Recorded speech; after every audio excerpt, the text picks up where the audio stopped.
Birthday gift బ్యాగ్లో పెట్టాను. Love you నాన్న.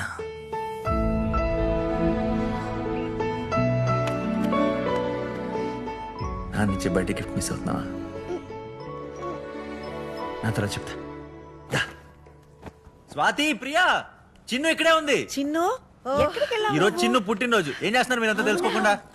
ఆగండి. ఈ రోజు ప్రోగ్రామ్స్ అన్ని క్యాన్సిల్. కానీ విని ఎరగని రేంజ్ లో మనం చిన్ను బర్త్డే సెలబ్రేట్ చేయాలి. అవును ఓకే స్వాతి, నువ్వు ఇటెల్ కేక్ తీసుకొచ్చాయి. ప్రియా, నువ్వు అటెల్ డెకరేషన్స్.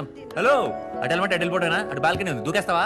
లోలో సవా లక్షణం. ఇటెల్లు బామ్మ, నువ్వు వరలక్ష్మి గారు కలిసి అద్దరిపోయే. అందరికి పులిహోర కలిపేమంటావా? మీకు అదన్నా అది మాత్రం కలపకండి. ఈ రోజు అయినా కమ్మగా బిర్యానీ తిందాం. మీ ఇద్దరు ఆ పనిలో ఉండండి. ఖచ్చితంగా నువ్వు వెళ్ళి చికెన్ పట్టుకురావే. పుట్టినప్పుడు మాత్రం ఏడవాలి, తర్వాత పుట్టినరోజులన్నిటికీ నవ్వుతూనే ఉండాలి. ఇప్పుడు నాన్న హెవెన్లో బిజీగా ఉంటాడు కదా, దేవుడితో ఎన్ని పనులు. అందుకే మనం అర్జెంటుగా ఓ పని